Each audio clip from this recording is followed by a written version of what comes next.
Started out in architecture at the University of Illinois, but I transferred into art after my sophomore year, and so I majored in fine arts, and then I got drafted after that. So I was drafted into the Army. My military occupational status was draftsman, so I wound up at the 3rd Ranger Company, which supported the Ranger School. So that's how I spent my 2 years in the Army. There was a sergeant major in the Ranger Department who would, when there would be a call for me to go to Vietnam, there was a list that was sent around. It was called a morning report, and it would come into the orderly room in my company, 3rd Ranger Company. A number of times it had my name on the list of enlisted men who were scheduled to be sent to Vietnam. And each time that my name was on that list, the sergeant major would cross it off. So that's how I avoided going to Vietnam. I came to San Francisco because in order to go to school at San Francisco State. It was in order to further my education, but also to get out of the Army early. And so that's how I wound up in San Francisco. Well, I've always been anti-war from my days at Illinois even. But there happened to be a large protest march on, it was April 1972. And so there was a bulletin board in the Fine Arts building at San Francisco State where I went. And I saw this notice on the bulletin board calling for artists to help with anti-war signs. And so I went to this lady's house and helped to make signs. And so that's how I got involved with that. Her name was Emmy Lou Packard. And she told me that she was had been an assistant or apprentice to Diego Rivera, who was a pretty well-known muralist, Mexican muralist. So I helped her. She was much older than when she knew Diego Rivera. And so I helped her make the signs. Okay, scenes from Eviction. That's a collage of drawings that I did from photos in a book called Executive Order 9066, which I found in the mid 70s. And it had a lot of photos from the forced eviction of Japanese and Japanese Americans from the West Coast in 1942. And it's the first time I had seen a collection of photos like that. And so I did a collage of pen and ink drawings from that photo book. Heart Mountain, Wyoming, 1944, that screen print came about because of a photo that was in my family album. I was flipping through the family album and I saw a photo of Heart Mountain barracks with the distinctive Heart Mountain in the background. And so I thought it really looked nice to me, and I thought that would look good as a screen print. So I was able to do it. The photo was taken by my grand uncle, which is my grandfather's brother, and he was able to sneak a camera into camp and took that picture. I believe it was in winter of 1944. Man came about because of my friend Soji Kashiwagi.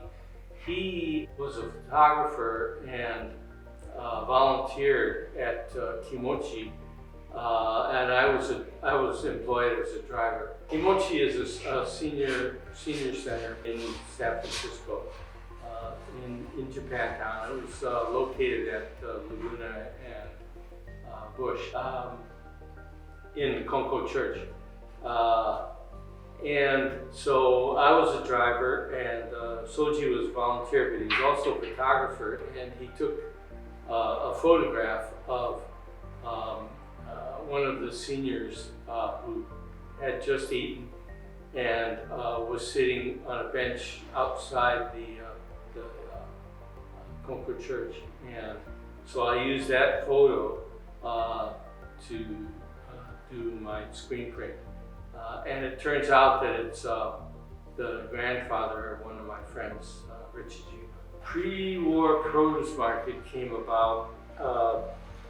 That's a screen print that I made. It was from a photo by my granduncle, who had a produce market in Southern California, and he wanted to commemorate the existence of his market before the forced eviction in 1942, and so he took the photo.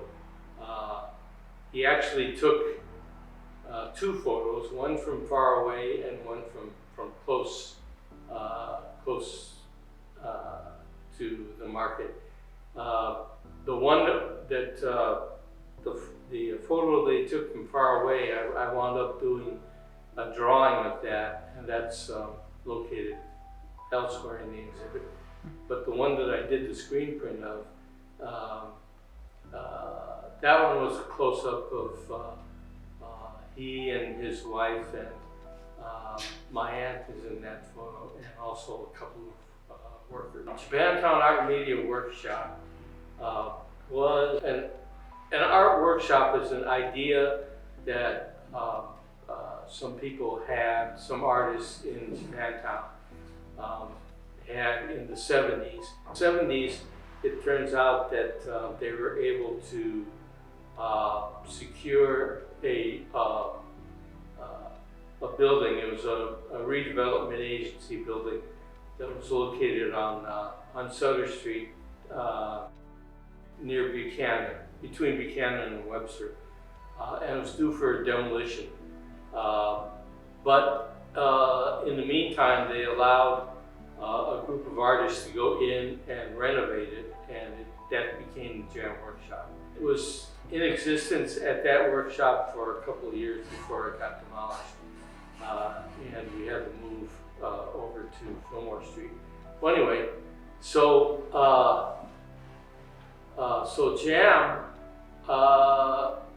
as a concept, they were supposed to have offer art classes and graphic services to community agencies, and also to sponsor different events, community events like Oshogatsu and Nihonmachi Street Fair, things like that. Also Asian American Heritage Week, which I think was in April. And so all of that came about. I was able to teach a few classes,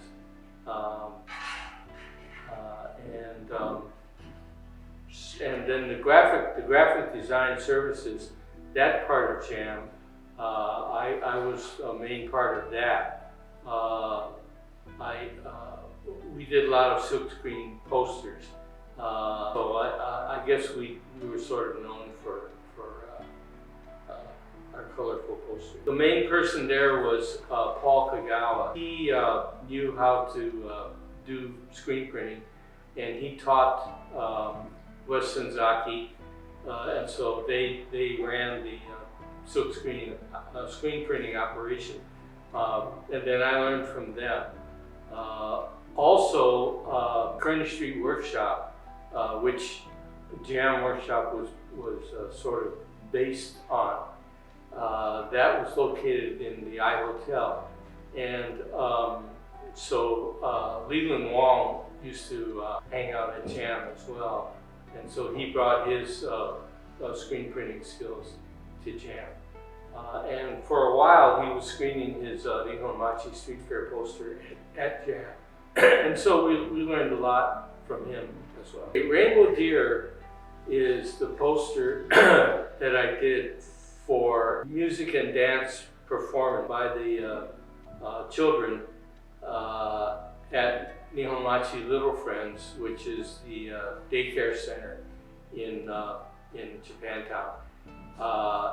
And my son went to their after-school program, and